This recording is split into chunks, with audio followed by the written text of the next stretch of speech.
Recently, a lot of us has been asked to jump back, whether it's jump back so that the economy can work, or jump back to the office, or jump back to business, or jump back after the loss of a loved one, or jump back, jump back.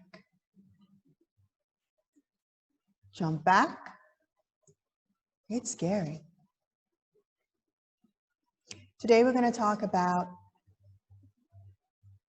overcoming that scary feeling that we have about jumping back.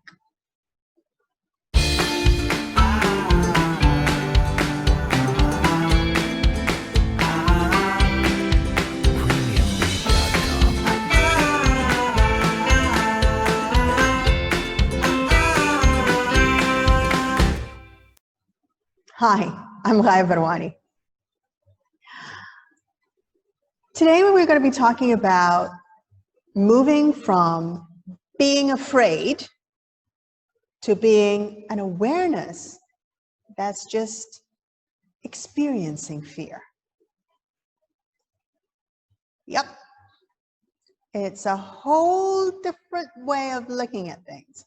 I mean, I can turn around and say, I'm afraid of jumping back, and it becomes my whole identity. Or I can say, I'm a human being who's afraid of jumping back.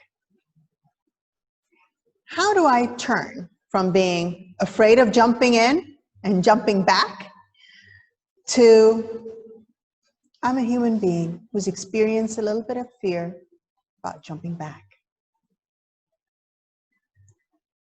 Well, first things first, there are just two steps to it.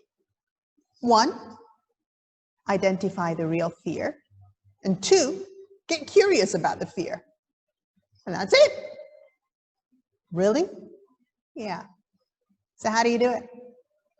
Well, when you identify the fear, you look at what exactly you're afraid of. What is it about jumping back that you're afraid of? Are you really afraid of social distancing? Or are you afraid that you don't have that much to talk about with your colleagues? Are you really afraid of just the financial aspects of early retirement or losing your job? Or are you afraid that you'll never get back to work again? Or you don't have a purpose anymore? What is it that you're really afraid of? Be honest with yourself. What are the pictures that are going on in your head? What are the sounds and voices that are just chattering away? What are you really afraid of? Observe your inner space as you explore what you're really afraid of.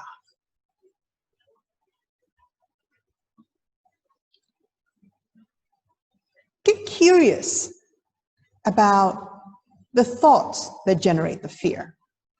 I mean, there's always some kind of thought that generates the fear. What are those thoughts?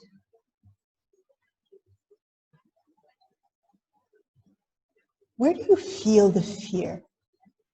Is it a feeling in the pit of your stomach? Is it a lack of ability to breathe? Is it a tightening in your throat? Is it a feeling of paralysis all over your body? Or is it a color that pops in front of your eyes? What color is the fear? Observe the feeling, observe the fear, observe the whole thing. Once you identify the fear, what you're exactly afraid of, and you start getting curious about the fear, you stop having the fear inside you controlling you, and the fear is something that's outside you. you experiencing it. And that allows you to center yourself in the now and start looking at the fear as a neutral observer. And that way, you can actually start taking action to minimize it and overcome it. I hope this was useful. And if you need support identifying the fear and getting curious and then taking action so you can overcome it, you can contact me on raya@rayabarwani.com, or you can visit my website on www.rayabarwani.com. Have an amazing day.